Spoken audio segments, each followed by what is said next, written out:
अंतिम निवाडा वड नाहीतर सुरत चेन्नई ग्रीनफील्ड एक्सप्रेसवे कायमचा ढकल. जसा नाशिकवाल्यांनी तुडवला, नगरवाल्यांनी तुडवला तसा. मग याच्यात शेतकऱ्यांनी तुडवला का प्रशासनाने, प्राधिकरणाने, हा संशोधनाचा विषय आहे.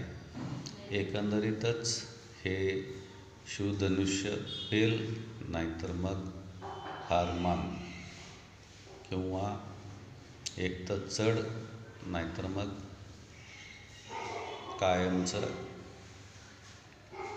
पायाभूत सुविधा, आधारभूत प्रगती आणि शाश्वत विकासाला मुख.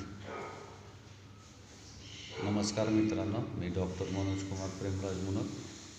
90% जमीन अधिग्रहण आता शक्य होईल का? महामंडळ भागीदारी आणि